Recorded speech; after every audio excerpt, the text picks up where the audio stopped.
नमस्ते मित्रांनो, प्रेमाची गोष्ट या मालिकेच्या होणाऱ्या पुढील भागामध्ये आपल्याला असं पाहायला मिळणार आहे की इकडे सागर मुक्ताच्या जवळ जातो, खूप जवळ जातो आणि तिला म्हणतो, मी जवळ आलो की तुमच्या काळजाची धडधड वाढते ना, बोला ना मुक्ता, मी काहीतरी विचारतोय ना, असं म्हणून तिच्या जवळ जातो.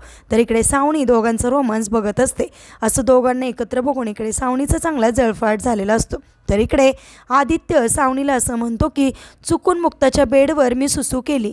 असं ऐकता क्षणी इकडे सावनी चांगलीच भडकते आणि आदित्यला म्हणते, ती मुक्ता खूप शातीर आहे, आता तिला हे सगळं काही कळलं तर ते आपल्याला या घरातून बाहेर काढेल.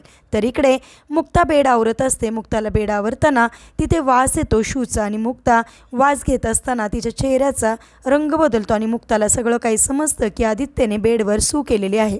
आता मुक्ता कशा प्रकारे आदित्यला सामोरे जाणार. आता मुक्ता सावनीच्या एकदम विरुद्ध वागणार. मुक्ता प्रेमाने आदित्यला समजवणार आणि आता आदित्यसुद्धा हळूहळूच मुक्ताचाच होत असताना आपल्याला पाहायला मिळणार आहे. असेच मालिकेच्या पुढील अपडेट्ससाठी चॅनलला सबस्क्राईब करा. थँक्यू.